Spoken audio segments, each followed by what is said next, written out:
The stemware caught the candlelight as I balanced the tray against my hip, weaving through the Friday night crowd at Celestino.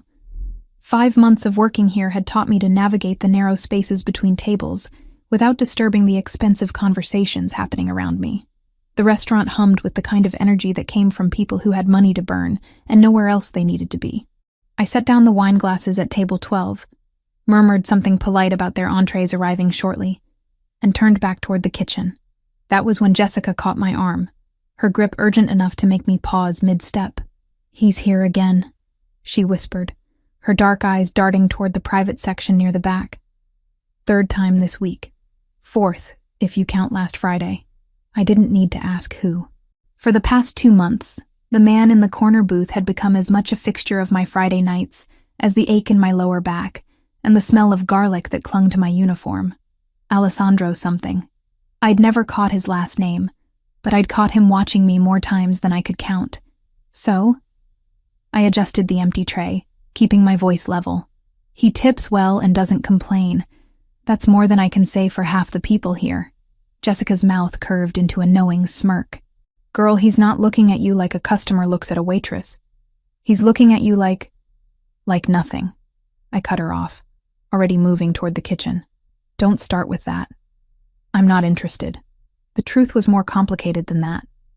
But I wasn't about to explain to Jessica why the weight of any man's attention made my skin crawl these days. 6 months since I'd fled my apartment in the middle of the night with nothing but a backpack and bruises hidden beneath my clothes. 6 months since Ryan. A month of couch surfing and panic attacks before I'd landed this job, this tiny studio apartment in a neighborhood that made my mother's warnings about New York seem quaint. I pushed through the swinging doors into controlled chaos. Marco, the head chef, was shouting in rapid Italian at one of the line cooks. Steam rose from pots that bubbled with sauces I could smell but never afford to taste. This was my world now. Small, contained, survivable. "Table 7 needs fresh bread," Marco called out when he saw me. "And VIP section wants you specifically. Table 16. My stomach dropped. Table 16. The corner booth. Him. "Can't Jessica take it? I've got 4 other tables." "He asked for you." Marco's tone left no room for argument. "Don't keep the man waiting, Cooper. He's important." I grabbed the bread basket with hands that wanted to shake and forced them to steadiness. Important.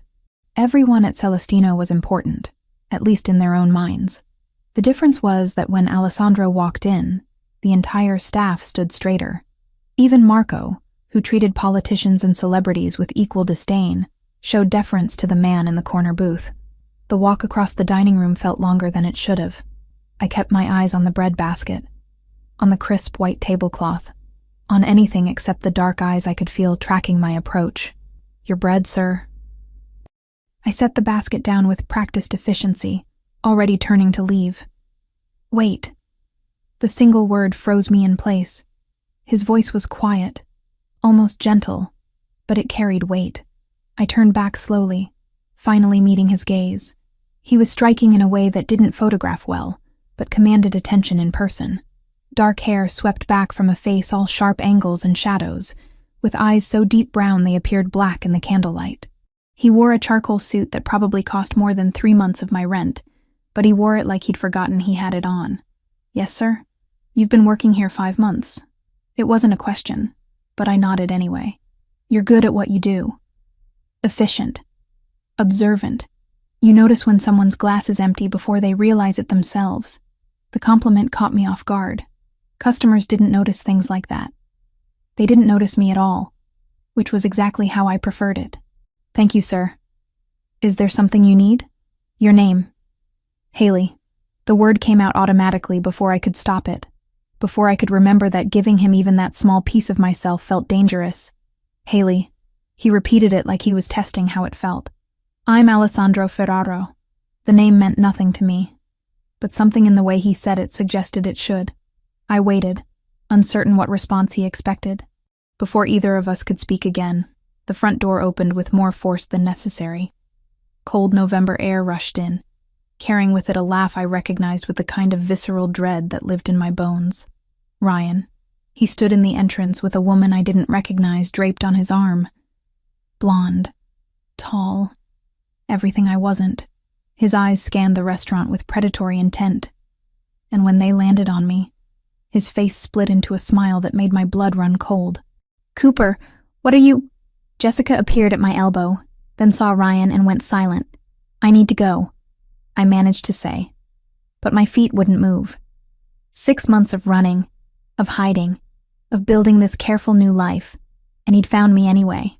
Ryan was walking toward me now, his companion forgotten. The restaurant noise faded to white static. I couldn't breathe, couldn't think, couldn't do anything except watch him close the distance between us. "Haley, there you are." His voice carried across the dining room, pitched to draw attention. "I've been worried sick. You just disappeared, babe." Didn't return any of my calls.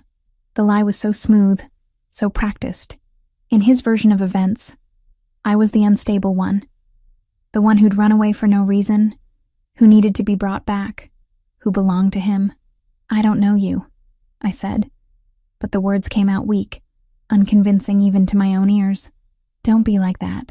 Ryan reached for my arm, and I flinched back so hard I stumbled. Jessica caught me, her hand steady on my shoulder. "Sir, if you don't have a reservation—" Marco had materialized from the kitchen, his chef's whites still dusted with flour. "I'm just trying to talk to my girlfriend," Ryan said, all wounded innocence. "She's been having some troubles lately.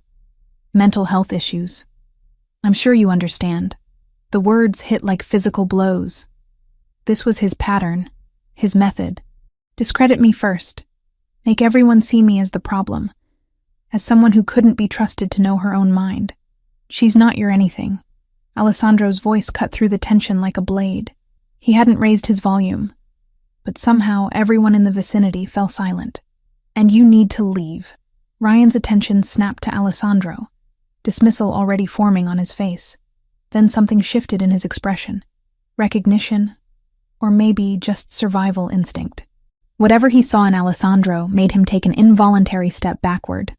"This is a private matter," Ryan tried, but the confidence had drained from his voice. "Nothing that happens in my establishment is private." Alessandro stood, and I realized for the first time how tall he was, how solid, how utterly unmovable he appeared. "You're disturbing my guests and harassing my staff. Leave now, or I'll have you removed." "Your establishment?" Ryan laughed, but it sounded hollow. "Since when do waitresses have—" "I finalized the purchase this afternoon." Alessandro's words were precise, controlled. "I own Celestino as of 4 o'clock this afternoon, which means I make the rules here, and my first rule is that you're no longer welcome." The revelation rippled through the staff. Marco's eyebrows rose toward his hairline. Jessica's grip on my shoulder tightened. I stood frozen, trying to process what I was hearing. Alessandro moved past me, placing himself between Ryan and me with deliberate physicality. "I'm going to walk you to the door now. You won't return. You won't contact Haley. You won't come within 2 blocks of this building. Are we clear?" Ryan's jaw worked as he calculated his options. His date had already disappeared, probably embarrassed by the scene. The other diners watched with the kind of fascinated horror people reserve for car accidents. "Crystal," Ryan finally spat. He turned his glare on me. "You always did need someone to fight your battles, didn't you?" Pathetic. The insult barely registered. I was too busy watching Alessandro guide Ryan toward the exit with a hand that never quite touched him, but somehow communicated absolute authority. The door closed behind them, and the restaurant exploded into whispered conversations. "Girl," Jessica's voice was awed. "What just happened?" I had no idea. Alessandro returned moments later, his expression unreadable. He walked directly to me, and every instinct I had screamed to run, to hide, to make myself small and invisible again. "Are you all right?" he asked quietly. I nodded because I didn't trust my voice. "That man will not trouble you again. You have my word." He glanced at Marco, who still hovered nearby. "Haley should take the rest of the evening off. Paid, obviously. She's had a shock." "I don't need—" I started, but Alessandro held up a hand. "Please." The single word carried neither command nor plea, just a simple request. "Let me do this much." Marco was already nodding, making shooing motions toward the back. Jessica took my arm, guiding me toward the staff room. I went numbly, my mind struggling to catch up with everything that had just happened. I changed out of my uniform in a daze.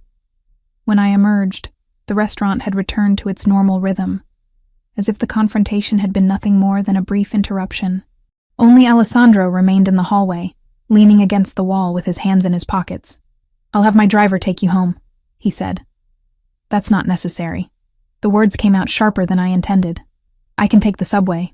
It's nearly 11. The subway isn't safe at this hour. I do it every night." Something flickered across his face. "That ends tonight." The presumption in his voice sparked anger through the numbness. "You don't get to make that decision."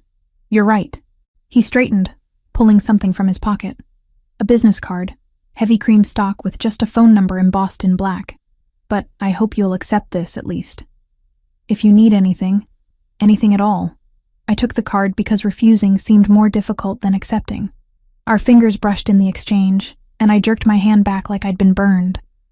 If he noticed my reaction, he didn't comment. "The offer of a ride stands. My driver is waiting outside. I'm fine walking." I clutched my bag against my chest like a shield. "But thank you for earlier with Ryan. You don't need to thank me for basic human decency, Haley." The way he said my name, careful and deliberate, made something warm and terrifying unfurl in my chest. I shoved it down ruthlessly. "Good night, Mr. Ferraro." "Alessandro," he corrected gently. "And good night." I left through the back entrance, my heart hammering against my ribs. The November air bit through my thin jacket as I hurried toward the subway entrance 3 blocks away. I made it half a block before I realized a black car was crawling along the curb behind me, maintaining a careful distance. His driver, following me home whether I'd agreed or not. I should have been angry, should have been terrified by the presumption, by yet another man deciding what was best for me without asking. Instead, as I descended into the subway station and the car finally drove away, all I felt was a confusing mixture of relief and something dangerously close to gratitude. I pulled the business card from my pocket as the train rattled through the tunnel. Just a phone number. No name, no company. Just a lifeline I hadn't asked for but couldn't quite bring myself to throw away. Monday morning arrived with the kind of gray light that made Manhattan look washed out and tired. I showed up for my shift at Celestino 15 minutes early, as always, expecting the usual routine of prep work and coffee strong enough to strip paint. What I didn't expect was Marco pulling me aside before I'd even clocked in. "Cooper, we need to talk." He gestured toward his cramped office behind the kitchen, his expression unreadable. My stomach dropped. This was it. Alessandro had reconsidered whatever impulse had made him defend me Friday night, and now I was losing the one stable thing in my carefully reconstructed life. I followed Marco into the office, my mind already calculating how many shifts I could afford to miss before my landlord started the eviction process. The answer was 0.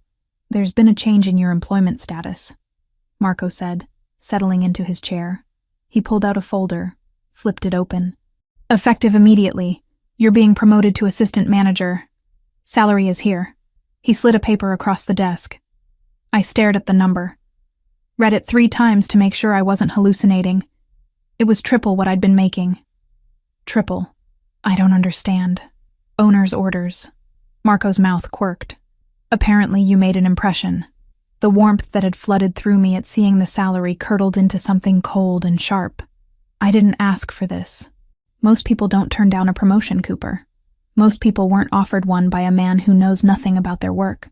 I stood abruptly, the chair scraping against linoleum. "Where is he?" Marco checked his watch.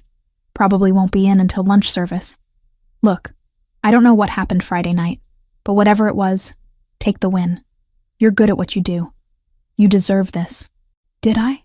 Or was this just another version of the same pattern I'd sworn to escape? A powerful man deciding what I needed, what I deserved, without bothering to ask what I wanted. I left Marco's office and found Jessica already at work setting up the dining room. She took one look at my face and raised an eyebrow. "Let me guess. You heard about the promotion." "You knew?" Marco told me first thing. "Girl, this is amazing. Do you know what assistant manager makes here? You could actually afford to live in a building with working heat. I don't want it." Jessica set down the stack of menus she'd been carrying. "Okay, I'm going to need you to explain that logic. Because from where I'm standing, you just won the lottery, and you're complaining about the ticket. He didn't ask me. The words burst out sharper than I'd intended. He just decided. Like he has any right to make choices about my life. Understanding dawned in Jessica's eyes. This is about Ryan. This is about me not being some charity case for another controlling man to fix. Haley, Jessica's voice gentled. I've been working here 3 years. I've seen Alessandro Ferraro exactly 6 times before 2 months ago. You know what he did for the last assistant manager when she asked for a raise? He said no. You know what he does for most staff? The bare minimum required by law. She paused. He bought this entire restaurant. Do you understand how much money that is? And the first thing he does is promote you. Exactly. Don't you think that's weird? I think it's a man who sees something he wants and goes after it. Jessica picked up her menus again. The question is, what are you going to do about it? I spent the morning shift in a haze of resentment and confusion, my movements automatic as I took orders and delivered food. The lunch rush started at 11:30, and right on schedule, Alessandro walked through the door. He looked different in daylight, less intimidating, almost approachable in dark slacks and a gray sweater that probably cost more than my monthly rent but looked comfortable. He scanned the dining room, found me immediately, and made his way to his usual table. I let him wait. Served 3 other tables first, refilled water glasses, checked on dessert orders. When I finally approached his table, my jaw was set and my resolve firm. We need to talk, I said without preamble. He glanced up from the menu he'd been pretending to read. Then talk. Not here. Marco's office. 5 minutes. I didn't wait for his response, just turned and walked away. My hands were shaking by the time I reached the kitchen, but I kept them steady through sheer force of will. Jessica caught my eye and gave me a thumbs up. Marco looked vaguely concerned but gestured for me to go ahead. Alessandro appeared exactly 5 minutes later, closing the office door behind him with a soft click. In the small space, he seemed larger than he had in the restaurant, his presence filling every corner. You're upset about the promotion, he said before I could speak. I'm upset that you made a decision about my life without asking me. I observed your work. You handle crises in the kitchen better than Marco does. You've talked down 3 separate drunk customers in the past month without security getting involved. You remember every regular's order and dietary restriction. You're wasted as a waitress. The compliments should have softened me, but they only stoked my anger higher. That's not the point. Then what is? You don't get to swoop in and fix things just because you have money and power. I'm not some project for you to improve. Something flashed in his eyes. Hurt, maybe, or anger. His jaw tightened almost imperceptibly. I'm offering you a fair wage for your skill set. If that offends you, I can retract the offer. Good. The word came out sharp. Do that. We stared at each other across Marco's cluttered desk, the air between us crackling with tension. Alessandro's phone rang, breaking the moment. He silenced it without looking away from me. I apologize, he said finally, each word measured and controlled. I should have consulted you first. That was presumptuous. The apology caught me off guard. Men like Ryan never apologized, never admitted fault. I just need you to understand that I can't. I stopped, unsure how to explain the panic that lived under my skin whenever someone tried to take control. I need to make my own choices. Understood. He nodded once, crisp and businesslike. The offer remains open if you change your mind, but I won't push. Someone knocked on the door. One of the line cooks stuck his head in. Sorry to interrupt, but there's a delivery for Ms. Cooper. Guy says it's urgent. Alessandro and I emerged from the office to find a courier holding a large manila envelope. He checked his clipboard.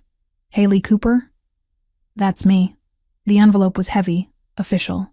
My name and the restaurant's address were printed on the front in sterile block letters. My hands felt numb as I tore it open. Legal documents spilled out. A restraining order. Against me. Filed by Ryan Mitchell. Claiming I'd been harassing him with obsessive phone calls and threatening messages. It was dated Friday night, hours after the incident at the restaurant. The world tilted sideways. I grabbed the counter to steady myself, the papers shaking in my grip. Every word was a lie. But they were official lies, stamped and signed by a judge. Ryan's father was a judge. He had connections, resources, the ability to make his version of reality legally binding. Let me see that. Alessandro's voice came from somewhere far away. He took the documents from my nerveless fingers, his eyes scanning the text with rapid precision. His expression hardened with each line he read. "This is fabricated," he said flatly. "I know that. You know that. But his father is Judge Mitchell. Do you know how much power that is?" My voice cracked. "I can't afford a lawyer. I can't fight this. He's going to destroy me, and there's nothing I can do about it." Alessandro pulled out his phone and walked a few steps away, speaking in rapid Italian to someone on the other end. I heard words I recognized. Lawyer, immediately, false accusation, mixed with ones I didn't. He spoke with the kind of authority that suggested the person on the other end had no choice but to comply. When he ended the call, he came back to me.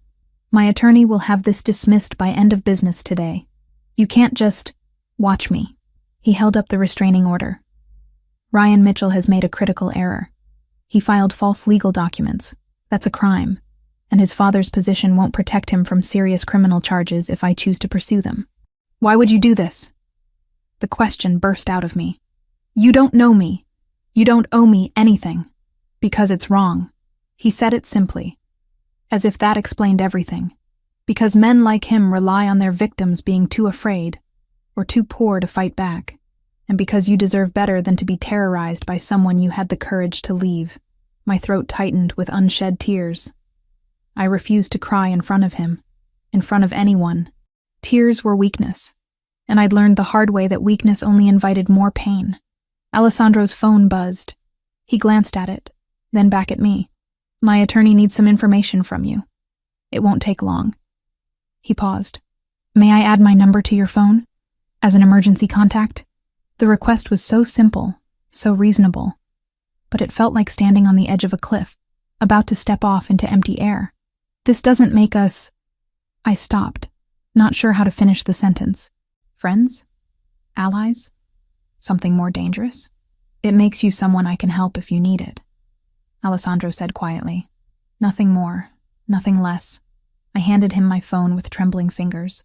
He typed in his number, saved it under just his first name, and returned the phone to me. His hand brushed mine in the exchange, warm and solid and real. "The restraining order will be withdrawn by 5 o'clock, he said. "Ryan will not file another one. You have my word." "How can you be so sure?" "Because I'm going to make it very clear to him that pursuing this further would be catastrophically stupid." The temperature in his voice dropped several degrees. "I have information about his business dealings that would interest several federal agencies. He'll make the smart choice." The casual way he said it should have terrified me. This was a man who collected information like weapons, who could destroy someone's life with a phone call. Instead, I felt nothing but bone-deep relief. "Thank you," I whispered. Alessandro's expression softened fractionally. "Go take your lunch break. You've had a shock.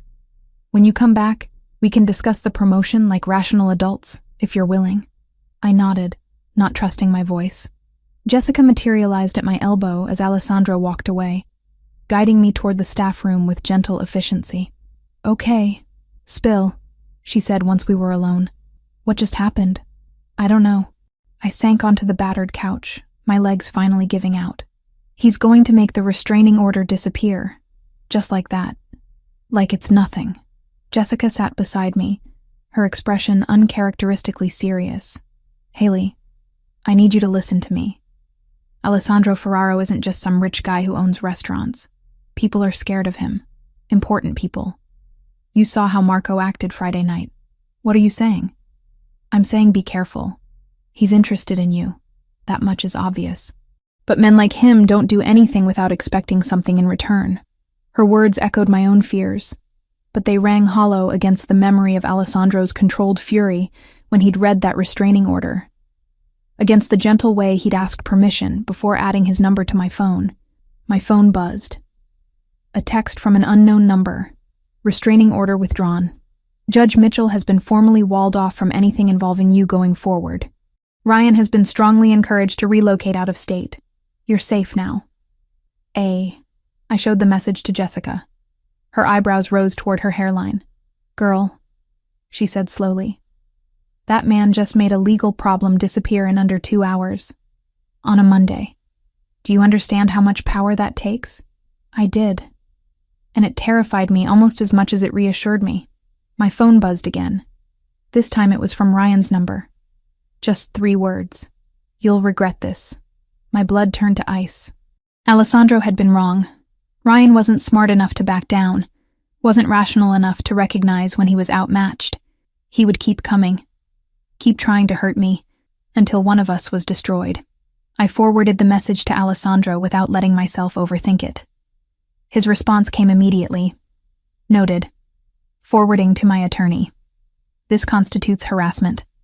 Ryan is building his own legal grave. Then another message. "You're safe, Haley. I meant what I said." Jessica read the exchange over my shoulder and whistled low. Okay. Maybe I was wrong. Maybe he's one of the good ones. There are no good ones, I said automatically, the words worn smooth by repetition. Just ones who hide it better. Or maybe, Jessica said gently, you're so used to men like Ryan that you can't recognize when someone actually gives a damn about you. I didn't have an answer for that. 2 weeks slipped by in a rhythm I hadn't expected to find comforting. Alessandro came to Celestino 4 times each week, always requesting a table in my section, always ordering the same dishes, always leaving before the restaurant closed. We spoke in careful pleasantries about the weather, the menu, nothing that ventured into personal territory. Jessica said it was the most restrained courtship she'd ever witnessed. I refused to call it courtship at all. The promotion sat between us like unexploded ordnance. I hadn't accepted it. But I hadn't formally declined either. Alessandro seemed content to let the question hang unanswered, which only made me more suspicious of his motives. Ryan had gone quiet. No messages, no surprise appearances, nothing. The restraining order had vanished from public record, as if it had never existed. Alessandro's attorney had sent me a brief email confirming everything was resolved, with a phone number to call if I needed anything else. I'd saved the number and tried not to think about how much that legal work must have cost. Friday night found me closing down my section, my lower back aching from 8 straight hours on my feet. Jessica had left an hour earlier, and most of the kitchen staff was finishing cleanup. I walked home through streets that had become familiar, my keys threaded between my fingers out of habit rather than genuine fear. The November cold had teeth tonight, biting through my jacket and making my breath fog in the streetlight. I climbed the 4 flights to my apartment, already mentally cataloging what I had in the fridge that could pass for dinner. Probably nothing. Maybe I'd just go straight to bed. My door was unlocked. I stopped on the landing, staring at the handle that sat slightly ajar. I never left it unlocked. Never. My hand moved to my pocket, fingers closing around my phone. But I didn't pull it out yet. Maybe I'd forgotten this morning. Maybe I was so tired that I'd walked out without checking. I pushed the door open slowly. The apartment was destroyed. Drawers pulled out and emptied onto the floor, couch cushions slashed, books swept from their shelf, my few possessions scattered like debris from an explosion. And in the center of it all, sitting in my one kitchen chair with his arms crossed, was Ryan. "Hello, babe." His voice was pleasant, conversational. "We need to talk." Every muscle in my body locked. Fight or flight screamed through my nervous system, but I couldn't do either. I could only stand frozen in the doorway, keys cutting into my palm. "How did you get in here?" "I didn't need a key to get in, Haley. You never were very observant." He stood, and I took an involuntary step backward. "You've made my life very difficult, Haley.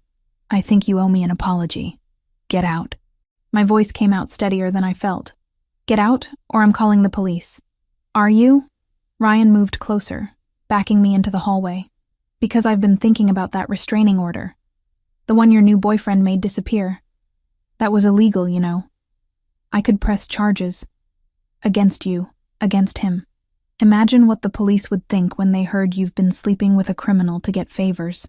I haven't been sleeping with anyone. Doesn't matter what's true. Matters what people believe." His hand shot out, faster than I could dodge, and grabbed my upper arm with bruising force. "You humiliated me, in front of everyone. You think you can just walk away from me and start a new life? You think some restaurant owner is going to protect you? Pain radiated from where his fingers dug into my arm. I twisted, trying to break free, but his grip only tightened. With my free hand, I managed to unlock my phone screen, fingers shaking as I pulled up Alessandro's contact and hit the location share button. It took 3 tries, my hands trembling too badly to be precise. "Let go of me," I said through gritted teeth. "Not until you understand. You belong to me, Haley. You always have, and I'm going to make sure everyone knows it. Your boss, your coworkers, everyone who thinks you're some innocent victim." His face was inches from mine now, breath hot and sour. "I'm going to destroy that pretty little story you've built." The phone buzzed in my hand. A message from Alessandro. "On my way. 12 minutes. 12 minutes. I just needed to survive 12 minutes. "You're scared," Ryan observed with satisfaction. "Good. You should be. Do you know what I've been through because of you? The lawyers, the threats, having to explain to my father why his name was attached to a failed restraining order. You've made me look weak. You are weak." The words escaped before I could stop them. "You've always been weak. That's why you need to control me. Because without someone to push around, you're nothing." His hand moved from my arm to my throat in one fluid motion. Not squeezing. Not yet. Just resting there with implicit threat. "Say that again." I couldn't speak. Could barely breathe. But I met his eyes with every ounce of defiance I could summon. The sound of footsteps on the stairs made Ryan's head snap toward the stairwell. Heavy footsteps, purposeful, multiple sets. His grip on my throat loosened fractionally. Alessandro appeared first, taking in the scene with a single sweeping glance. Behind him came 2 other men. One was tall and broad-shouldered, with a broken nose that suggested violence was a familiar language. The other was leaner, watchful, with hands that stayed near his jacket pockets. "Step away from her." Alessandro's voice was absolutely calm, which somehow made it more terrifying than if he'd shouted. "Right now." Ryan's hand fell away from my throat. He manufactured a smile, the kind that used to charm my friends and confuse my family. "This is just a misunderstanding. Haley and I were having a discussion. Couples stuff, you know how it is. We're not a couple," I managed to say, my voice rough. "We haven't been for 6 months." Alessandro moved closer, placing himself between Ryan and me with deliberate physicality. "Did he hurt you?" I wanted to say no, to minimize it, to make this whole situation disappear, but Alessandro was looking at my arm, at the place where Ryan's fingers had left red marks that were already darkening to bruises. Something in his expression shifted. The careful control slipped for just a moment, and what showed beneath was cold and absolutely merciless. "Michael," he said without taking his eyes off Ryan, "remove our guest from the building. Make sure he understands that returning to this address would be inadvisable." The broad-shouldered man moved with surprising grace. He didn't touch Ryan, just positioned himself in a way that made retreat the only logical option. Ryan looked between them, calculations running behind his eyes. "This isn't over," he said to me. "Yes," Alessandro said quietly. "It is. If you contact Ms. Cooper again, if you come near her workplace or her home, if you so much as think about her too loudly, you'll discover exactly how unpleasant I can make your life. Am I being clear? You're threatening me in front of witnesses. I'm making you a promise. There's a difference." Alessandro's tone never changed, never rose, never wavered from that deadly calm. "Michael will escort you out now. The next time you need escorting, it won't be nearly so polite." Ryan looked at me one last time, something like hatred burning in his eyes, then let himself be guided toward the stairs. The lean man followed, and their footsteps echoed down the stairwell until the building's front door slammed shut. Only then did Alessandro turn to me. "Are you hurt anywhere else?" I shook my head, not trusting my voice. Now that the immediate danger had passed, my legs felt unsteady. I leaned against the wall, trying to keep myself upright through sheer determination. Alessandro surveyed the destroyed apartment, his jaw tightening. He didn't have a key. "I didn't give him one," I said, staring at the damage. "I never would." The admission felt like failure. "The lock is broken."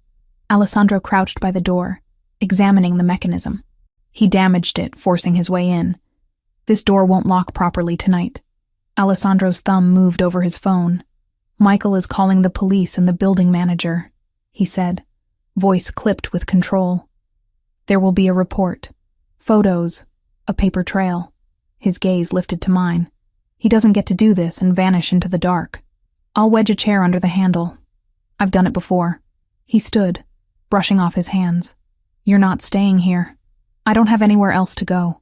There's a hotel 3 blocks from Celestino, the Meridian. I'll take you there tonight. Tomorrow we can discuss a more permanent solution. The presumption in his voice sparked anger through my shock. You can't just decide that. I can, and I am. He pulled out his phone. You're in shock. Your apartment is compromised, and your ex-boyfriend just demonstrated that he has no regard for your safety. Those are facts. The logical response is to remove you from this location immediately. I can't afford a hotel. The words came out sharp, humiliating. I can barely afford this place. Alessandro didn't even pause. I'm paying for it. No. I pushed off from the wall, anger giving me strength. I don't want your charity. I don't want to owe you anything. Something flashed across his face. Frustration, maybe, or hurt. This isn't charity. This is basic human decency. You're not safe here. Let me help you. Why? The question burst out of me. Why do you care? You barely know me. Because Ryan was right about one thing. Alessandro's voice dropped lower. I am going to protect you. Not because you're weak. Not because I want to control you. But because I can, and he can't, and someone should. We stared at each other across my ruined apartment. I could feel my resistance crumbling, worn down by fear and exhaustion, and the simple fact that he was right. I wasn't safe here. One night, I said finally. Just tonight. Tomorrow I'll figure something else out. Alessandro nodded. One night. I'll help you pack what you need.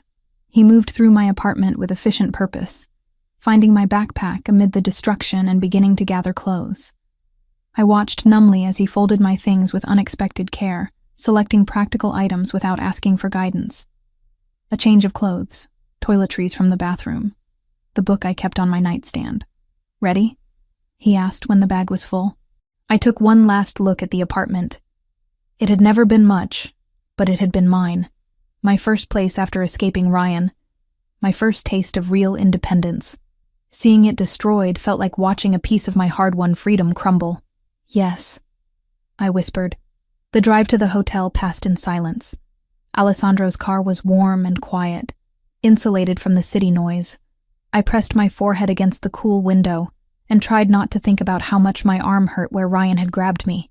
The Meridian was the kind of hotel I'd walked past 100 times without ever imagining I'd stay there. Marble floors, crystal chandeliers, staff in uniforms that probably cost more than my weekly paycheck. Alessandro guided me through the lobby with a hand at the small of my back, speaking quietly to the front desk clerk. The suite is ready, Mr. Ferraro, the clerk said, handing over a key card.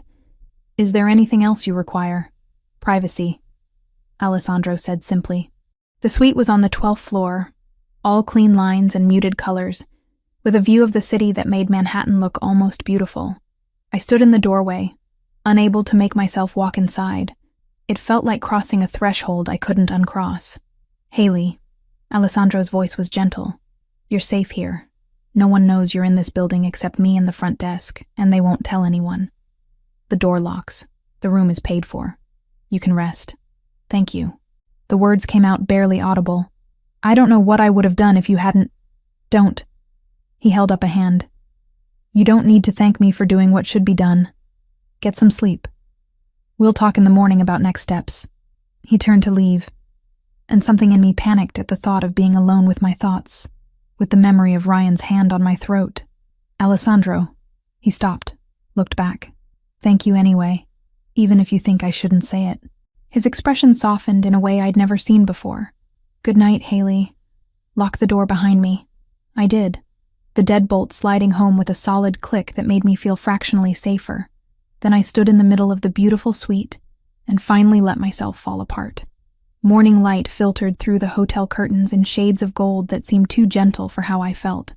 I'd spent most of the night staring at the ceiling, replaying Ryan's hand on my throat, the casual violence in his grip, the promise of worse to come. Sleep had come in fitful bursts around 4 a.m, leaving me groggy and disoriented when someone knocked on the suite door at 8. I checked the peephole before opening it. Alessandro stood in the hallway holding a cardboard tray with 2 coffee cups and a white paper bag that smelled like fresh pastries. Behind him stood an older woman in a tailored gray suit, her silver hair pulled back in a neat bun, carrying a leather briefcase. "Good morning," Alessandro said when I opened the door. "I brought breakfast. And my attorney. I hope that's acceptable." I must have looked as wrecked as I felt because his expression shifted to concern. "Did you sleep at all?" "Some." I stepped back to let them in, suddenly aware that I was still wearing yesterday's clothes, that my hair was a disaster, that I probably looked like exactly what I was, someone barely holding it together. The attorney extended her hand with a professional smile. "Caroline Webb. Mr. Ferraro briefed me on your situation. I'm sorry you're going through this." We settled around the suite's small dining table. Alessandro distributed coffee with the kind of efficiency that suggested he'd done this before, while Caroline pulled documents from her briefcase and arranged them in neat stacks. "I'll be direct," Caroline said, opening a folder. "Your ex-boyfriend filed a civil lawsuit against you yesterday afternoon. Defamation of character, claiming your allegations of abuse have damaged his professional reputation and personal relationships. He's seeking $200,000 in damages." The number hit me like a physical blow. 200,000. I didn't have $200 in my savings account. The coffee cup trembled in my hands. "He can't do that," I said, even though I knew he already had. "Everything I said about him is true. Truth is an absolute defense against defamation," Caroline agreed. "But defending yourself in court costs money.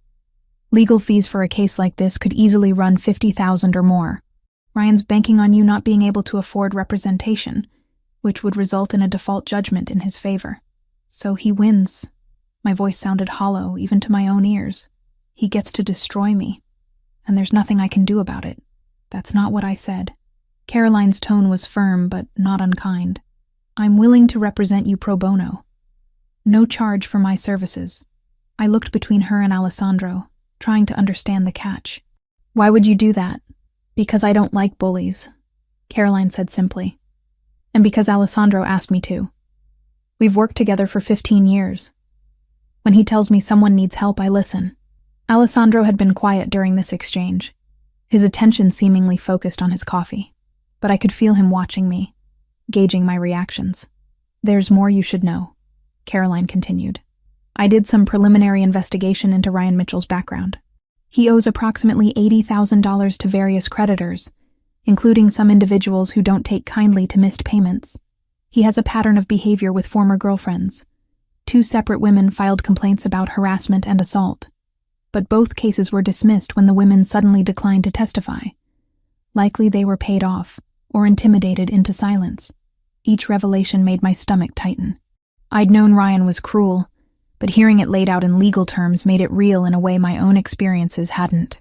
"He blames you for his current circumstances," Caroline said. "The loss of social standing, the financial pressure, probably other things that have nothing to do with you, but that he's decided to attribute to you anyway. Men like him need someone to blame for their failures. What do I do?" The question came out small, defeated. "First, you stop blaming yourself." Caroline's voice softened. "Second, you let me handle the legal aspects. Third, and this is important, you accept that you're not safe in your current living situation and make appropriate arrangements." I looked at Alessandro. "You told her about the apartment." "I told her you needed options," he corrected. "The offer stands. I own a property in Chelsea. There's a vacant unit on the 5th floor. It's yours for 6 months while we resolve this situation legally. Rent-free." I can't accept that. The refusal was automatic, trained into me by years of independence hard-won and fiercely guarded. "Why not?" Alessandro's question was genuine, not challenging. "Because I don't want to owe you. Because accepting help feels like giving up control. Because—" I stopped, unable to articulate the tangle of pride and fear and exhaustion that made the idea of being indebted to anyone unbearable. "Because you're used to men who help only when they want something in return," Caroline finished quietly. I understand that impulse, but sometimes accepting help is the strongest thing you can do. Alessandro set down his coffee cup with deliberate care. I'm not Ryan. I'm not going to hold this over you or use it as leverage. You need a safe place to live. I have one available. The math is simple. Nothing about this is simple. I stood, needing to move, to put distance between myself and their reasonable arguments. You're asking me to move into an apartment you own. Let your attorney represent me for free. Except that you'll just fix all my problems because you've decided to. How is that different from Ryan deciding what I needed and making choices for me? Alessandro's jaw tightened, the first sign of frustration I'd seen from him. The difference is I'm asking, not telling. You can say no. You can walk out of this hotel right now. Go back to your broken apartment. Face Ryan alone with no resources and no protection. That's your choice to make, not mine. The bluntness of his words stung because they were true. I didn't have other options. I'd been running on pride and stubbornness for so long that I'd forgotten how to recognize genuine help when it was offered. I need time to think, I said finally. Of course. Caroline began gathering her documents. Take all the time you need. My contact information is in here. She handed me a folder. Call me when you're ready to discuss the lawsuit defense. Or don't. But know that the offer remains open. They left together, and I was alone again with my coffee going cold and my thoughts spiraling. The suite felt too large, too quiet, too much like a cage even though the door was unlocked and I could leave whenever I wanted. I spent the rest of Saturday in that hotel room, ordering room service I barely touched and avoiding the calls from Jessica that started around noon. By Sunday, I'd watched every movie the hotel offered and memorized the pattern of cracks in the ceiling. By Monday, I was climbing the walls with restless anxiety. Alessandro didn't call, didn't text, didn't show up with more coffee and reasonable arguments. His absence felt louder than his presence had. Tuesday morning, Jessica appeared at my door with a duffel bag and a determined expression. Marco told me where you were. I'm not leaving until we talk. I let her in because refusing seemed like more effort than I could muster. She took one look at the room service trays scattered across the coffee table and made a disapproving sound. Girl, you look terrible. Thanks. That's helpful. You know what I mean. She sat on the couch, patted the cushion beside her. Talk to me. What's going on in that head of yours? I sat, pulling my knees up to my chest. He wants me to move into an apartment he owns. I know. Marco told me the whole story. Jessica's expression was unusually serious. He also told me what Ryan did to your place, and that you've been hiding out here for 3 days instead of accepting help. It's not that simple. Actually, it is. You're making it complicated because you're scared. I'm not scared. The lie felt transparent even as I said it. You're terrified, Jessica corrected gently. Terrified of owing someone. Terrified of being controlled again. Terrified that accepting help makes you weak. Am I close? I pressed my face against my knees, unable to answer. Listen to me, Haley. I've known you for 5 months. In that time, I've watched you work double shifts to pay rent, seen you skip meals to save money, heard you turn down every offer of help like it's poison. She paused. And I've also seen the way Alessandro looks at you. That man is not trying to control you. He's trying to help you. There's a difference. How can you be sure? Because controlling men don't ask permission. They don't respect boundaries. They don't hire expensive attorneys and then disappear for 3 days to give you space to think. Jessica took my hand. Ryan conditioned you to see kindness as manipulation. But not everyone is Ryan. Her words settled into the quiet spaces of my thoughts, finding cracks in my defenses. What if I accept, and he expects something in return? Then you leave. You have that power. You've always had it. Jessica squeezed my hand. But I don't think he will. And I think you're using that fear as an excuse not to let someone care about you. I wanted to argue, to defend my carefully constructed walls, but exhaustion had worn me down to something closer to honesty. I don't know how to do this, I whispered. I don't know how to accept help without feeling like I'm giving up pieces of myself. Maybe that's the point. Maybe accepting help isn't about giving up anything. Maybe it's about admitting you deserve to have people in your corner. We sat in silence for a while. Jessica's presence steady and grounding. Finally, she pulled out her phone and set it on the coffee table between us. Call him. Thank him properly for what he's done. And if you want to accept the apartment, accept it. If you don't, tell him no, and we'll figure something else out together. But stop torturing yourself by sitting here alone. She left the phone and let herself out, giving me privacy I hadn't asked for but desperately needed. I stared at the phone for 20 minutes before I picked it up.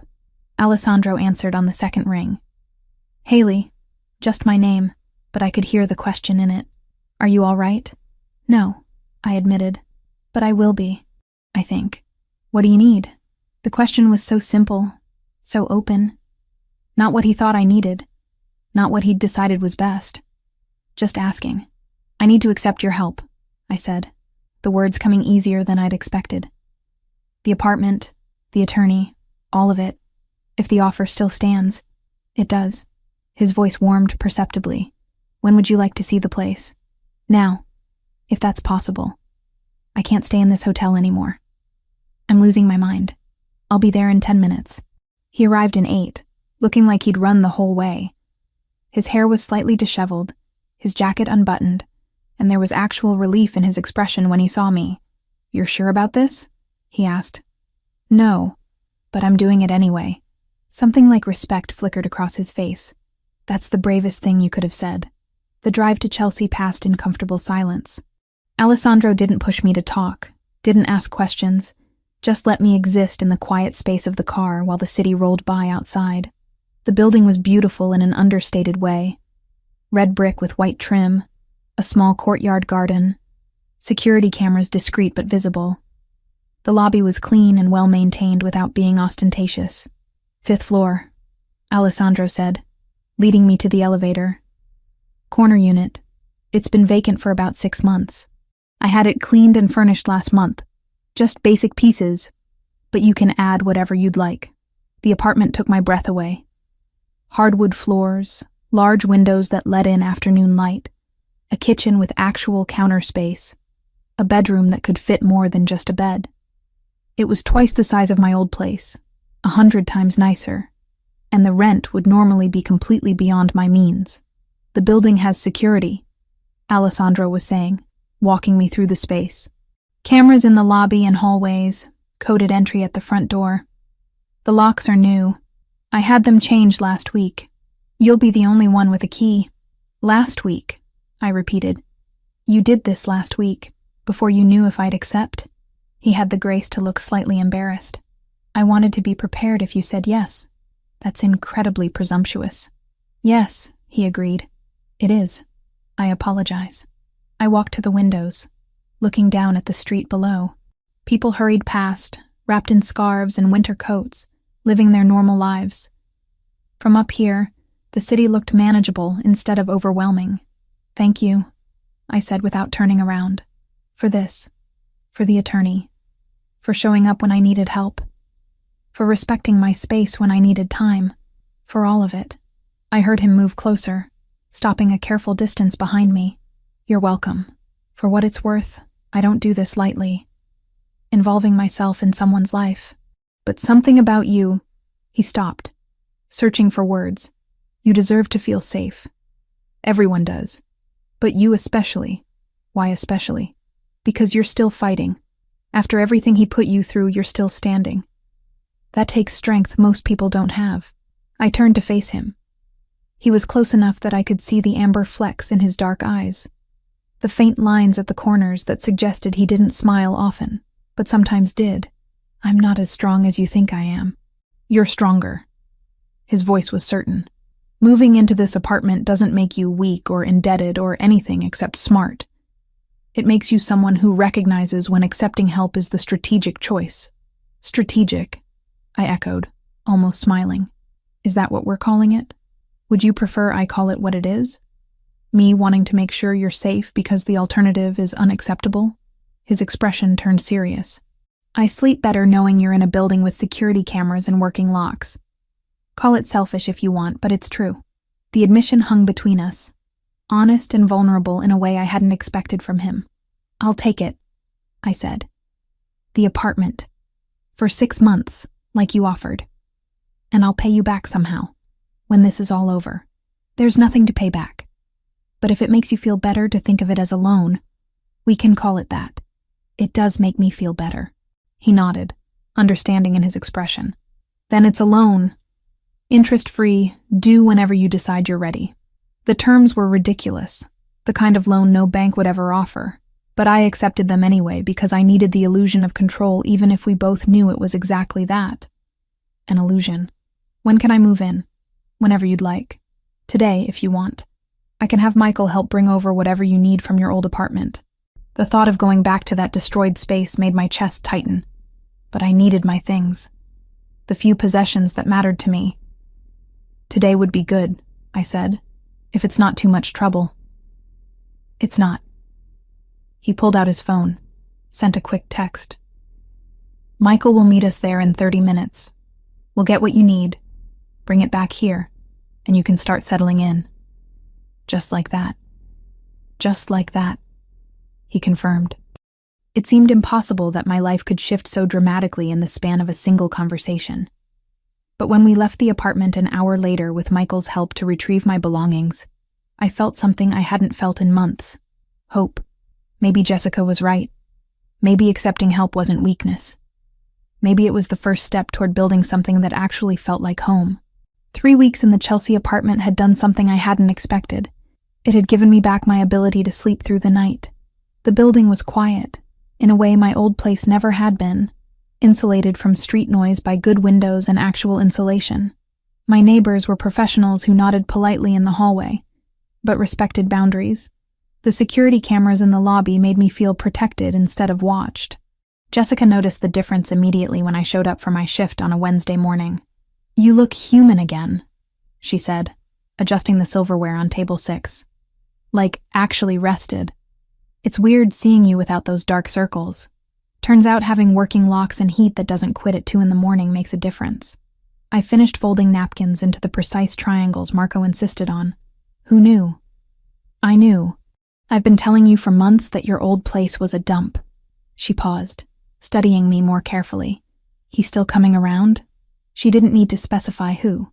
Alessandro had maintained his pattern of dining at Celestino 4 times a week, always ordering the same dishes, always leaving before closing. But something had shifted in the past 3 weeks. He'd stopped by the apartment twice to check the security system, once to replace the smoke detector batteries I hadn't known needed replacing, another time to show me how to use the building's emergency protocols. Each visit had been brief, professional, respectful of my space. He checks in, I said carefully. Make sure everything's working properly. Uh-huh. Jessica's expression suggested she knew there was more to the story than I was saying. And you're okay with that? The checking in? I thought about how to answer honestly. A month ago, the idea of anyone having that kind of access to my life would have sent me into a panic. Now, knowing Alessandro was paying attention to things like smoke detectors and door locks made me feel cared for in a way I wasn't ready to examine too closely. I'm okay with it, I said finally. He's not intrusive. He's just protective, Jessica finished. The man is protective of you. And you're starting to like it. I didn't say that. You didn't have to. It's all over your face. She grinned. For what it's worth, I think it's good. You deserve someone who gives a damn. The dinner rush that night was particularly intense. A corporate party had booked half the dining room, and they wanted everything immediately and perfectly. I spent 3 hours running between the kitchen and tables, managing complaints about minor imperfections and soothing egos bruised by having to wait for their food. Alessandro arrived at 8, settling into his usual corner table with a book I couldn't see the title of. I brought him water without being asked, already anticipating his order.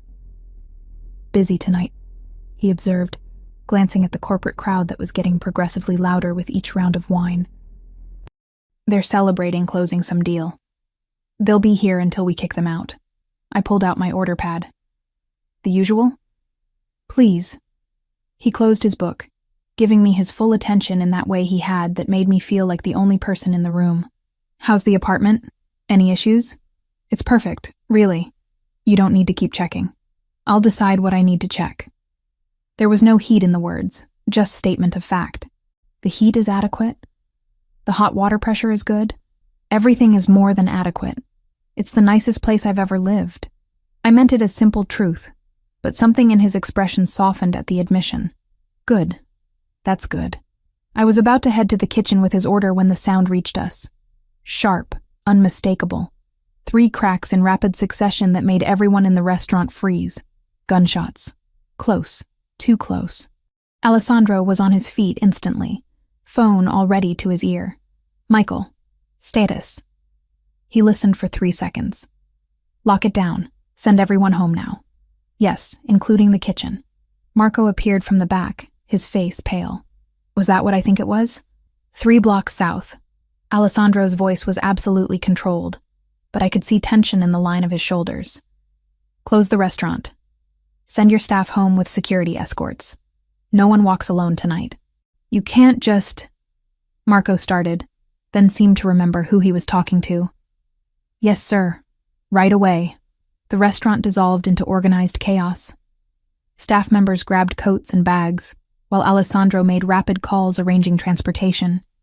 The corporate party sobered up fast, calling their own cars with shaking hands.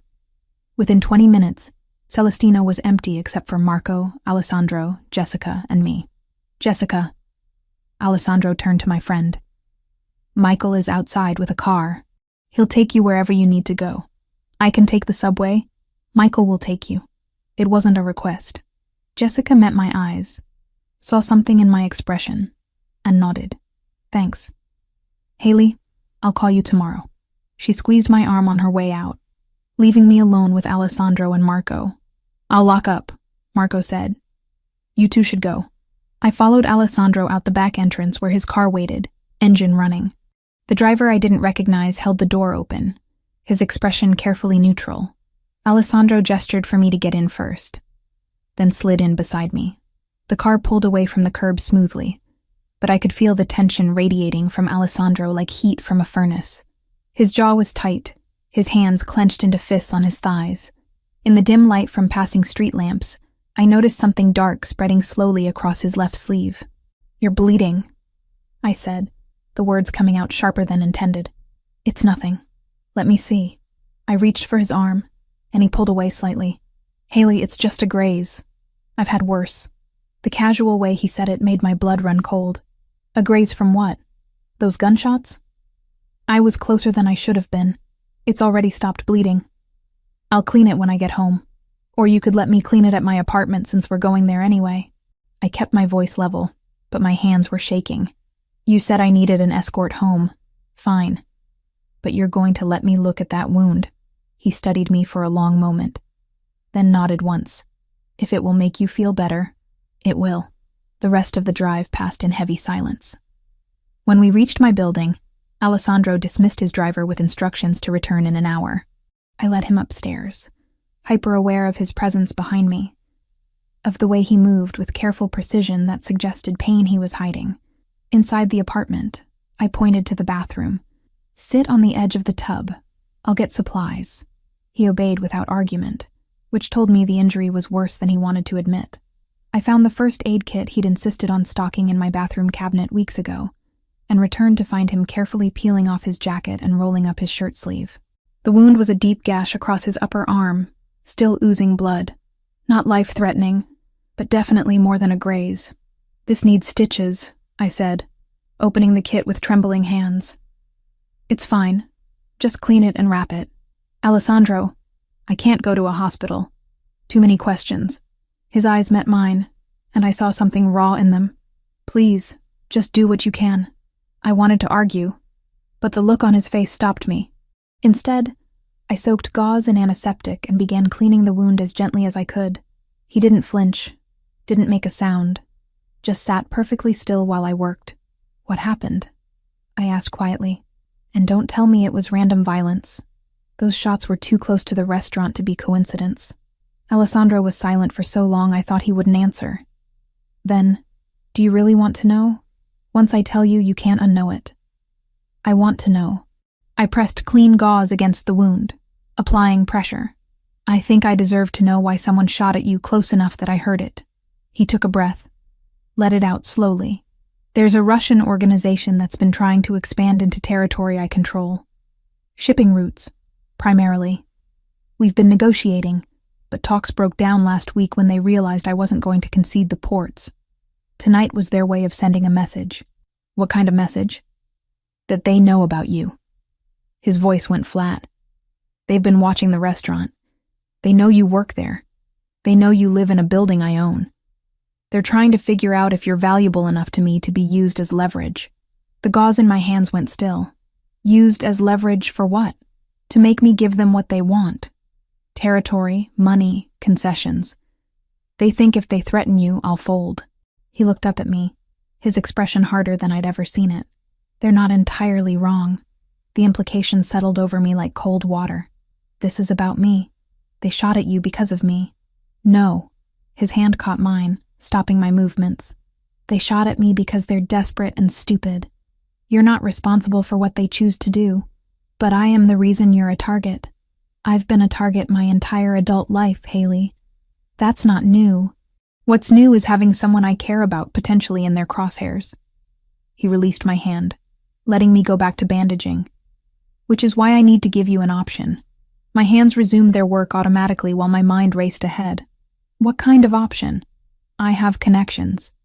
People who can create new identities, relocate people safely. I can have you out of the city in 48 hours. New name, new job, new life somewhere they'll never find you. You'd be completely safe. The offer hung in the air between us, stark and final. He was giving me an escape route, a way out of the danger that came with knowing him. I should have been grateful. Should have been already planning what to pack. No, I said simply.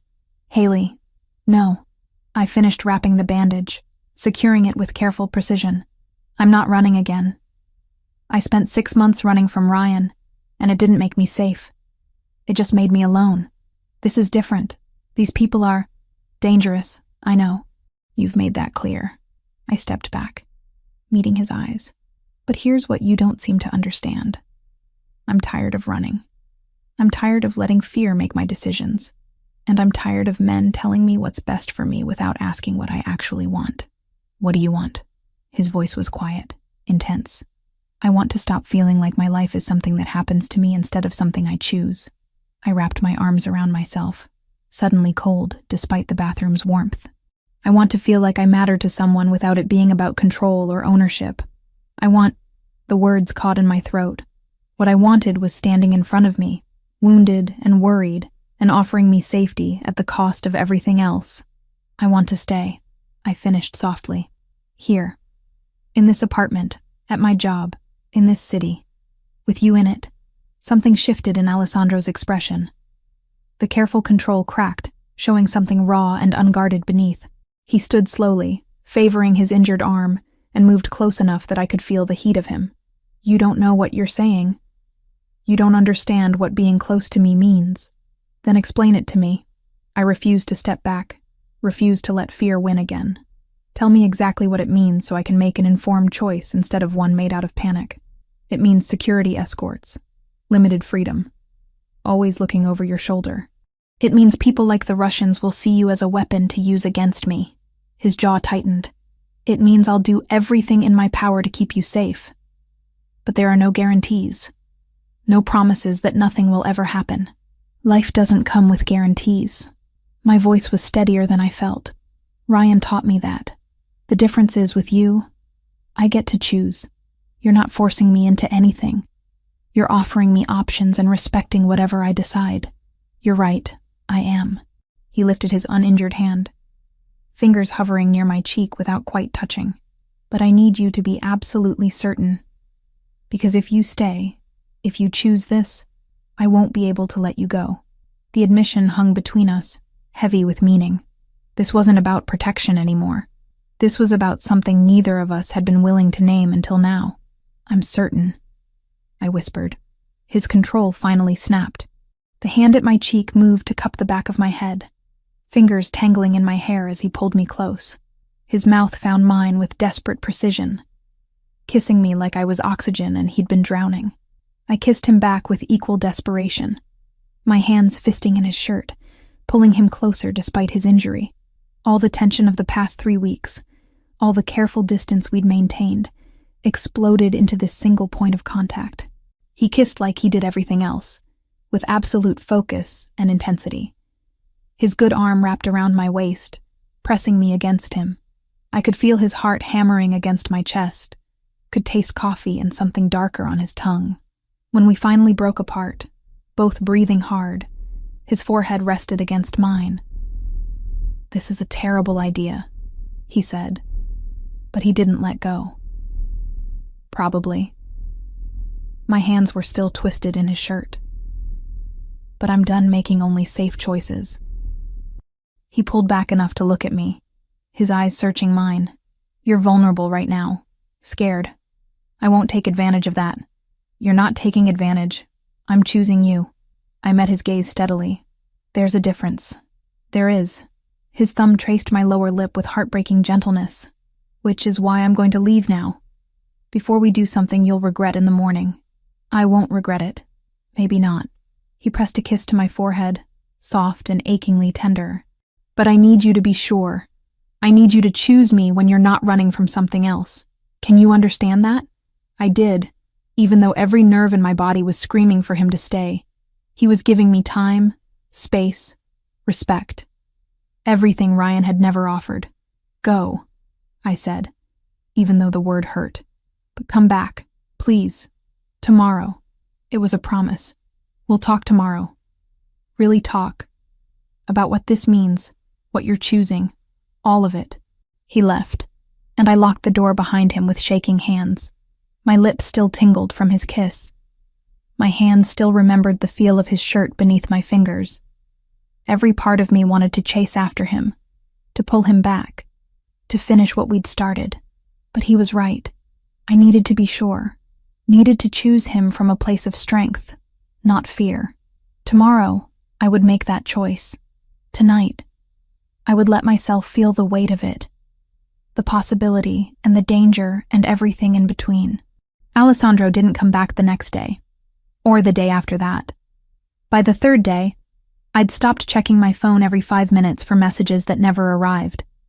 By the fifth day, Jessica was giving me concerned looks every time she caught me staring at his empty table during dinner service. "He's avoiding you," she said on the 7th night, after we'd closed, and I was wiping down tables with more force than necessary. "And you're pretending you don't care." "I'm not pretending anything." I scrubbed at an imaginary stain. "He's busy. He has businesses to run. A life that doesn't revolve around me." "Right. And that's why Michael has been doing the security checks instead of him." I'd noticed. Michael had shown up twice in the past week to verify the building's systems, both times with polite efficiency and absolutely no explanation for Alessandro's absence. He'd been professional, thorough, and completely unwilling to answer any questions about his boss. "Maybe he changed his mind," I said, the words tasting bitter. "Maybe he realized getting involved with someone like me is more trouble than it's worth." Jessica stopped restocking napkins and turned to face me fully. "Or maybe he's scared. Did you consider that? Men like Alessandro don't get scared. Everyone gets scared, Haley. Especially when they care about something enough to lose it." She paused, studying my face. "You should talk to Michael. Really talk to him. I bet he knows more than he's letting on." I dismissed the idea at the time, but it stuck with me through the rest of the week. By Friday, when Michael showed up for another security check, I was ready. "We need to talk," I said, as he was preparing to leave my apartment. "And not about smoke detectors." Michael paused, his hand on the door handle. He was a big man, easily 6'3", with shoulders that suggested he'd been hired more for intimidation than conversation. But his eyes were kind beneath the professional mask. "About Alessandro," I continued when he didn't respond. "About why he's avoiding me. That's not my place to discuss, Ms. Cooper." I kissed him. He kissed me back. Then he disappeared. I think that makes it at least partially my place. I crossed my arms, trying to project confidence I didn't feel. "Please, I need to understand what I did wrong." Something shifted in Michael's expression. He closed the door and moved back into the apartment, leaning against the counter with a sigh. "You didn't do anything wrong," he said finally. "Alessandro is protecting you. From himself. That doesn't make sense." "It does, if you know his history." Michael hesitated. clearly weighing how much to reveal. He had a sister. Younger. Her name was Sophia. The past tense made my stomach clench. What happened to her? She fell in love with someone in the organization. Not Alessandro's operation, he wouldn't have allowed it, but a rival family. The man claimed he'd leave that life for her. Alessandro tried to stop it, but Sophia was stubborn. She thought love would be enough. Michael's jaw tightened. 4 years ago, there was a dispute over territory. Sophia was caught in crossfire at a restaurant. Wrong place, wrong time. She died in Alessandro's arms. The image hit me like a physical blow. I thought about Alessandro's careful control, his insistence on my safety, the way he'd offered me an escape route instead of asking me to stay. He swore after that he'd never put someone he cared about in danger again. Michael continued. Never let anyone close enough to be used as leverage. And then you showed up, and he couldn't help himself. He's been watching you for months, trying to convince himself to walk away, but he can't. And that terrifies him. So he's avoiding me because he cares about me? The irony was almost painful. He's avoiding you because last week's shooting made him realize you're already in danger just by knowing him. And he can't bear the thought of you ending up like Sophia.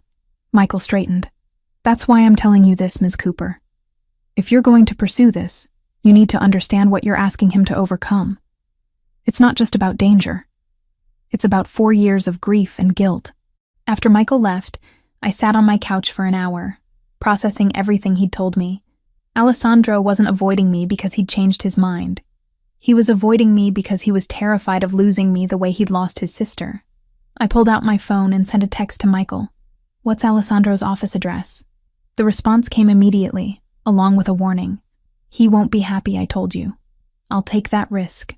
The address led me to a building in the financial district, all glass and steel and the kind of anonymous corporate presence that didn't draw attention. I talked my way past building security by claiming I had a delivery, then took the elevator to the 15th floor. Alessandro's office was at the end of a quiet hallway. Through the frosted glass door, I could see his silhouette at a desk, phone pressed to his ear. I knocked before I could lose my nerve. The conversation stopped mid-sentence. I'll call you back, he said. And moments later, the door opened. He looked exhausted. Shadows under his eyes suggested he'd been sleeping as poorly as I had. His shirt was wrinkled, tie loosened, and there was coffee staining his cuff. When he saw me, something like pain flashed across his face. Haley, what are you doing here? Michael told me about Sophia. I pushed past him into the office before he could close the door.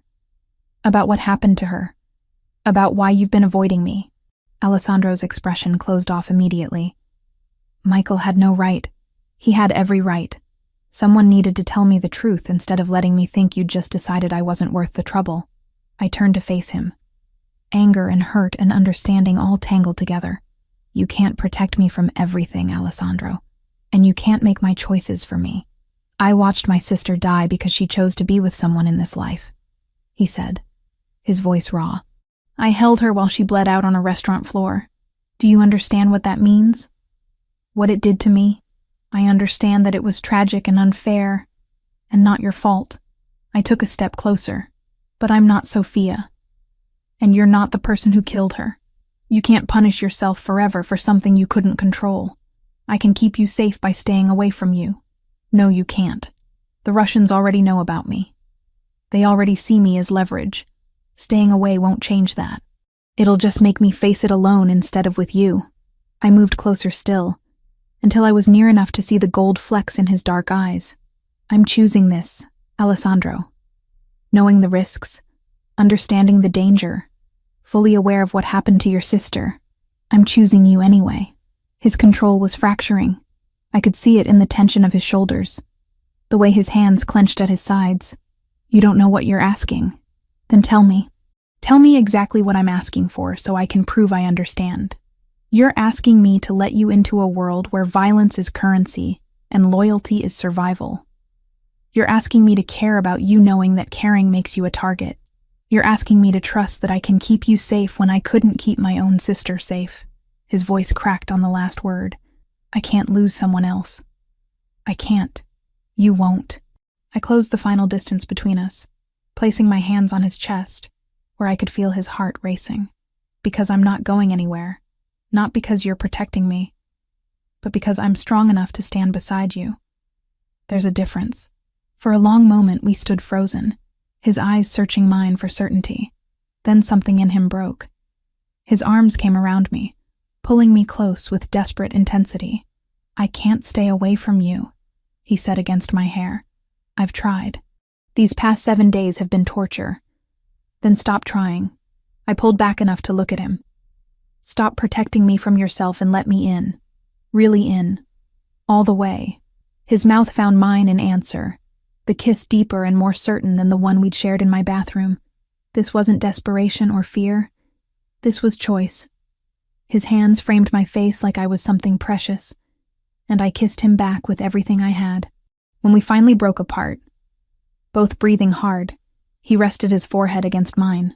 No more avoiding, he said. No more pretending I can walk away. But you need to promise me something. What? If it gets too dangerous? If I tell you to run, you run.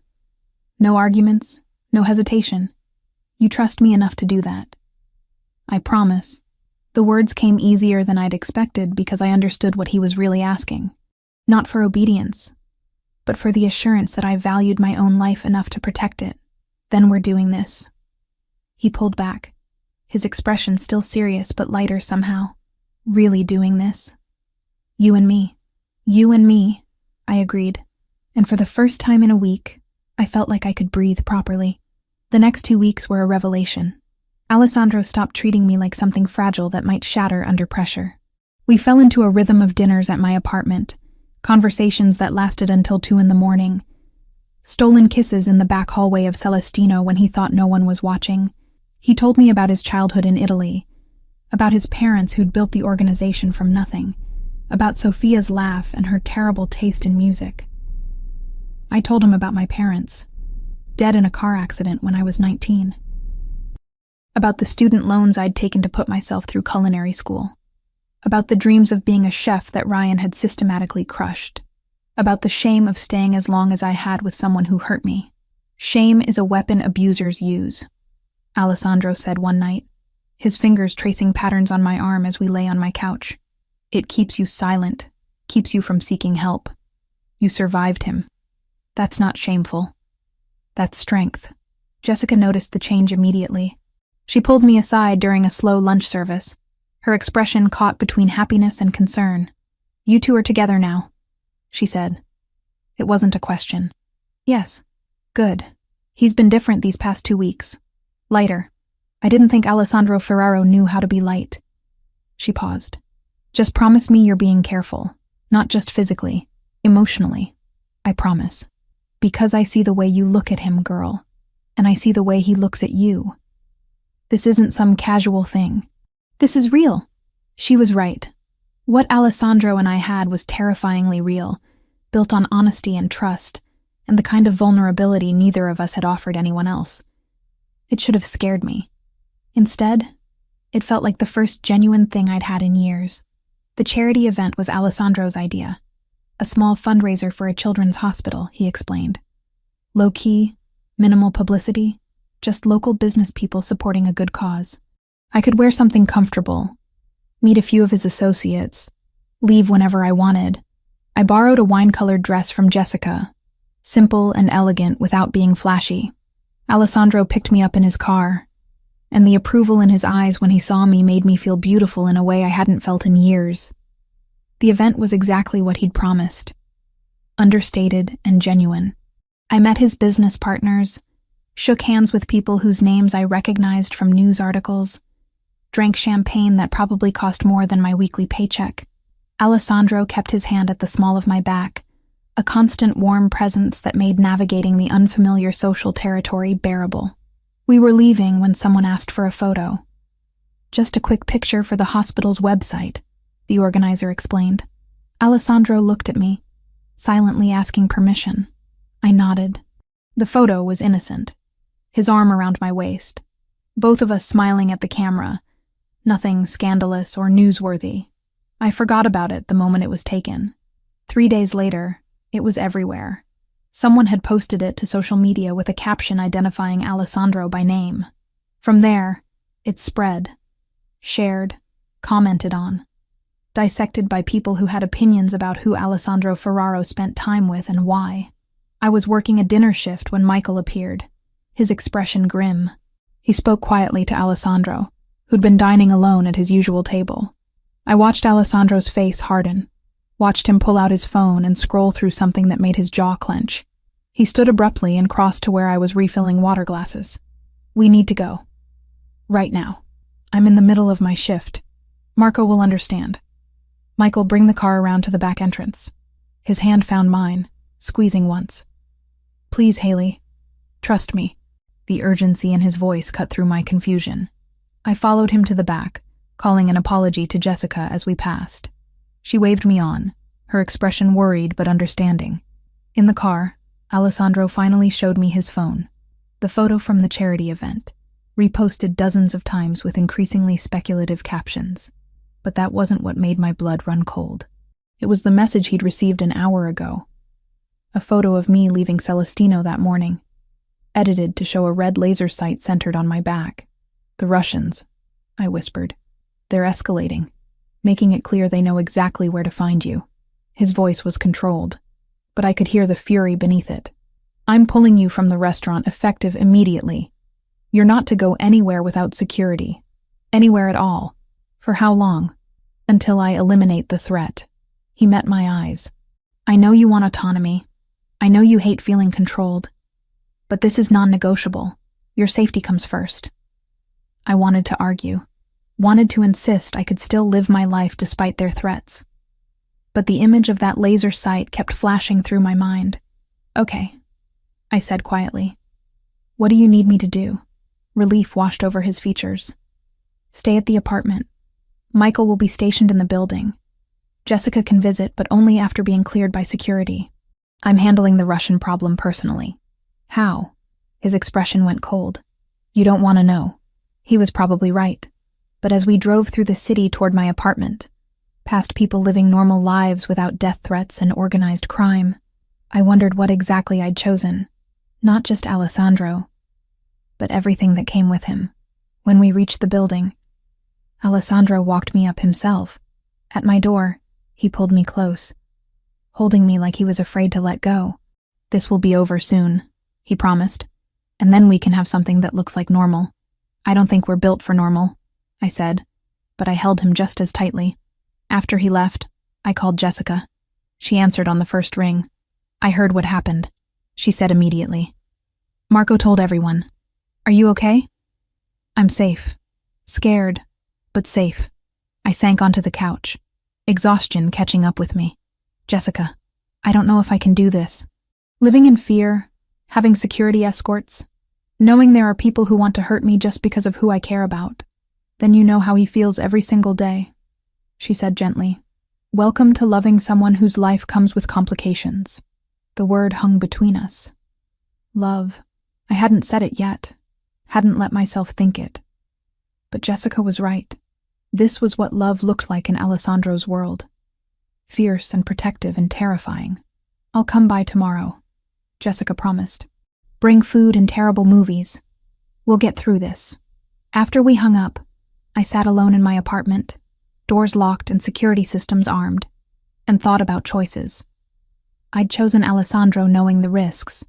Now I had to prove I was strong enough to live with those consequences. 4 days of protective custody had taught me several things about myself. First, I was terrible at sitting still. Second, daytime television was designed to slowly erode human intelligence. Third, I missed Alessandro with an intensity that surprised me, even though he called twice daily and visited every evening after handling what he vaguely referred to as negotiations. I was pacing the apartment for the 100th time that Thursday afternoon when my phone buzzed with a text from Jessica's number. Relief flooded through me. She'd said she'd try to visit today if security cleared it. But the message made my stomach drop. "Haley, I need you. I'm at your old apartment. Ryan showed up. I'm scared. Please come. Can't talk. He might hear." My fingers flew across the screen trying to call her back. The number rang once, then went to an automated message saying the line was disconnected. I tried again with the same result. Ryan. At my old apartment. with Jessica trapped there somehow. My mind raced through scenarios. None of them good. Jessica must have gone to retrieve something I'd left behind. And Ryan had been waiting. He knew we were friends. He'd use her to get to me. I grabbed my coat and keys, my hands shaking so badly I dropped them twice. The security guard Michael had stationed in the building lobby, a quiet man named David, stood as I rushed toward the exit. "Ms. Cooper, you're not supposed to leave without— My friend is in trouble. She's with my ex. He's dangerous." The words tumbled out in a rush. "I have to help her." David's hand moved to his phone. "Let me call Michael first. We can send someone." "There's no time. She texted 5 minutes ago. If Ryan realizes she contacted me—" I didn't finish the sentence. Couldn't articulate the worst-case scenarios spinning through my mind. "Ms. Cooper, my orders are clear. You don't leave this building without proper security escort." "Then come with me." I was already pushing past him toward the door. "But I'm going whether you follow or not." He reached for my arm, but I was faster, fueled by panic and the desperate need to help Jessica the way she'd helped me. I burst through the front entrance and into the street, already scanning for a taxi. The hand that grabbed my other arm was too strong, too practiced. Before I could scream, something pressed against my mouth. Cloth. Chemical sweet. The world tilted sideways as I tried to fight, tried to remember the self-defense moves I'd never actually practiced. But my limbs weren't responding properly, and the street was spinning. And then everything went dark. I woke to the smell of rust and motor oil. My head pounded with a rhythm that matched my heartbeat, and when I tried to move, I discovered my hands were bound behind me with something that cut into my wrists. Zip ties, I realized distantly. My ankles were similarly secured. The space around me slowly came into focus. A warehouse. Mostly empty, except for a few scattered crates and industrial equipment that looked decades old. Sunlight filtered through grimy windows set high in the walls, creating bars of light across the concrete floor. 3 men stood several feet away, speaking in Russian too rapid for me to follow even if I'd understood the language. Terror locked my throat. This wasn't Ryan. This was so much worse. One of the men noticed I was awake and said something to his companions. They turned as a unit, and the one in the middle, tall, pale, with a scar bisecting his left eyebrow, approached with deliberate slowness. "Ms. Cooper." "Welcome." His English was heavily accented but clear. "I apologize for the method of invitation, but you have been difficult to reach. Where's Jessica?" My voice came out hoarse. "Where's my friend?" Confusion flickered across his face, then understanding. He laughed, the sound devoid of humor. "Your friend is fine. Safe at work, I imagine. We borrowed her phone number. Clever technology, yes? You thought you were rescuing her, but she never needed rescue. The betrayal of it hit harder than it should have. Of course it had been a trap. Of course I'd been stupid enough to fall for it. What do you want?" I asked, though I already knew. "We want Alessandro Ferraro to understand that his stubbornness has consequences." The man crouched in front of me, close enough that I could smell tobacco on his breath. He refuses to negotiate fairly. So now we negotiate with what he values. You are valuable to him, yes? I wanted to lie. To claim Alessandro meant nothing to me. That kidnapping me would accomplish nothing. But the Russians had done their research. They'd seen the photo, tracked the pattern of his protection, understood exactly how valuable I was. "He'll kill you for this," I said instead, putting every ounce of certainty I possessed into the words. "Perhaps. But first, he will pay. $5 million and control of the southern port. A small price for something he loves." The man stood, pulling out a phone. "We will send him proof you are alive. You will tell him to cooperate." "Yes?" He held the phone in front of me, camera recording. I stared into the lens, knowing Alessandro would see this, knowing it would destroy him the way Sophia's death had. "Don't pay them," I said clearly. "Don't give them anything. I'm not worth—" The backhand came fast enough that I tasted blood before I felt the pain. My head snapped to the side, stars exploding across my vision. "Try again," the Russian said calmly. "This time, ask him nicely to pay." I spit blood onto the concrete and met the camera's eye once more. "I love you," I said. Because if this was the last message Alessandro received from me, that needed to be in it. I'm sorry. The phone disappeared. The Russians moved to the far side of the warehouse, speaking in low tones. I tested the zip ties systematically, looking for any weakness, any way to slip free. But they'd done this before, and whoever had secured my bonds knew exactly how tight to make them. Time passed strangely in the warehouse. Could have been an hour, could have been 3. The sunlight shifted across the floor, tracking the afternoon's progress.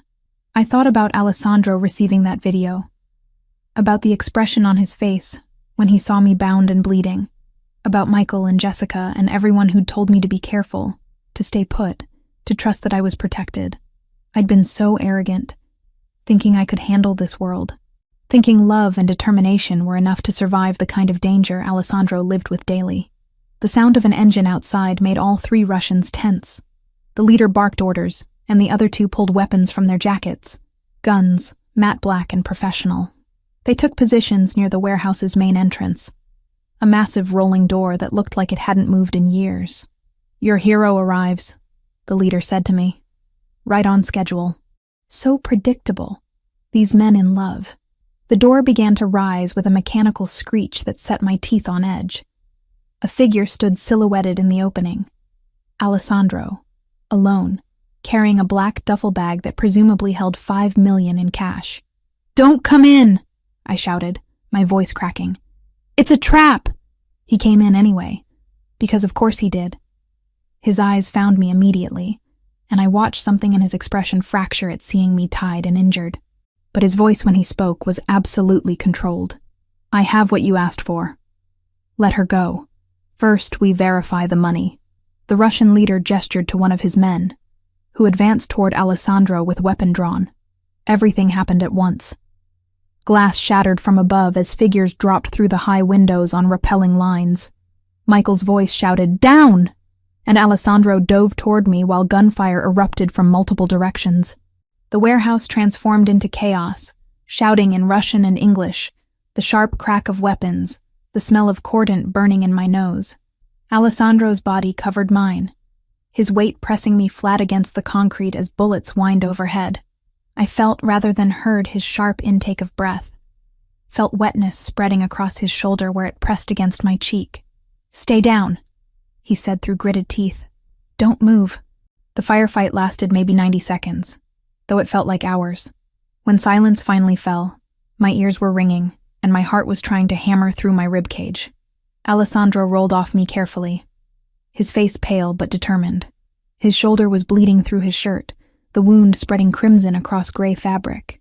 "You're hurt," I said stupidly, as if that wasn't obvious.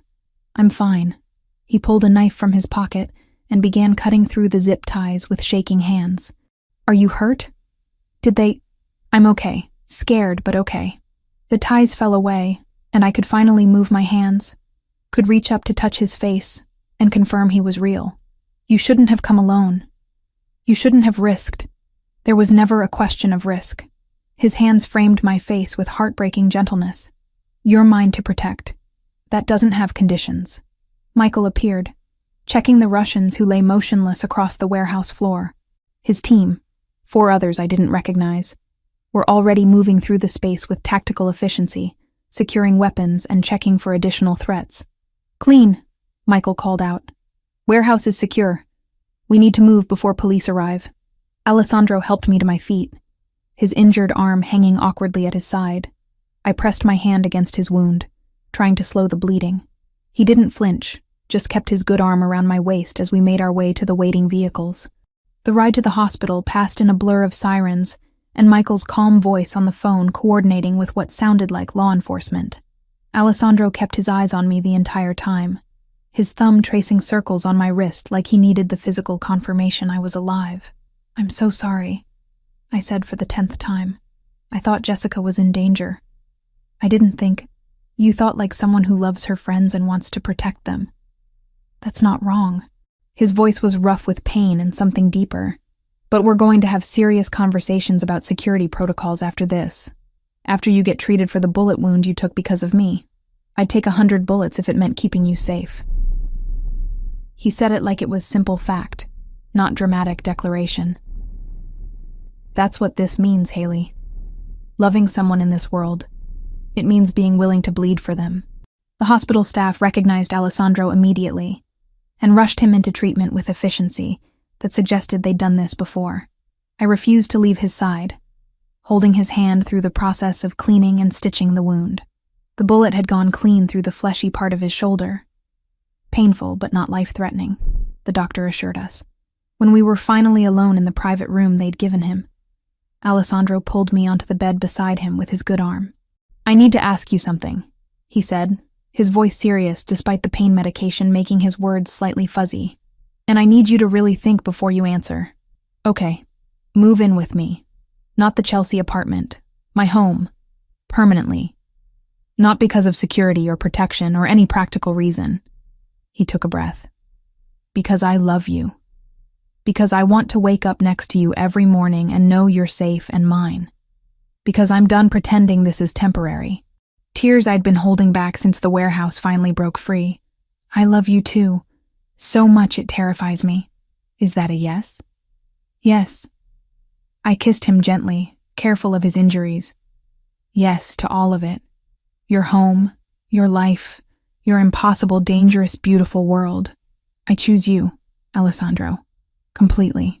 His smile transformed his face, making him look younger than I'd ever seen him. "We'll figure out how to balance this. Your independence, my need to protect you. We'll find a way to make it work." "I know we will." 3 months later, I stood in Celestino's kitchen beside Jessica, reviewing the menu changes we'd implemented since Marco had promoted us to co-managers. The restaurant had thrived under our joint leadership, and I'd finally achieved the dream I'd thought Ryan had killed, being a real chef, creating dishes that people traveled across the city to taste. "The reservation book is full for the next 2 months, Jessica said, scrolling through her tablet. "We might need to hire another sous chef if this keeps up." "Good problems to have." I glanced at the engagement ring Alessandro had given me 2 weeks ago. Simple, elegant, exactly what I would have chosen. The wedding was planned for April, just a small ceremony with people who mattered. My phone buzzed with a text from Alessandro. "FBI raid went perfectly. Russian operation completely dismantled. You're safe now. Really, truly safe." It had taken months of careful evidence gathering, of Alessandro working with federal authorities to document everything the Russians had done. The kidnapping had given them all the justification they needed to move aggressively. Every member of the organization was now facing charges that would keep them locked away for decades.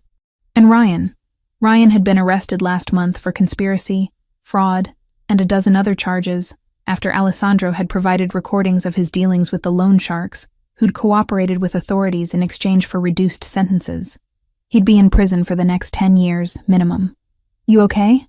Jessica asked, noticing my distraction. "I'm perfect." And I meant it.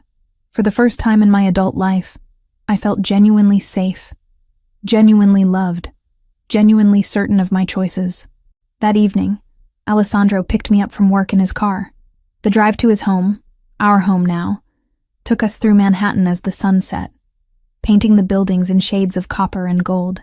He reached across to take my hand, lacing our fingers together. "Have I told you today that I love you?" "Only twice." "You're slacking." "I love you." He kissed my knuckles. "I love your stubbornness and your courage, and the way you refuse to let me make decisions for you. I love you too. Even though you're overprotective and controlling and sometimes impossible." "Only sometimes?" I laughed, and it felt like freedom. This life we were building together wasn't perfect or safe or anything like normal, but it was ours, chosen with full knowledge and open eyes, built on trust and honesty, and the kind of love that could survive bullets and betrayal and everything in between. "Only sometimes," I confirmed, and kissed him as the city lights came alive around us, promising tomorrow and all the tomorrows after that.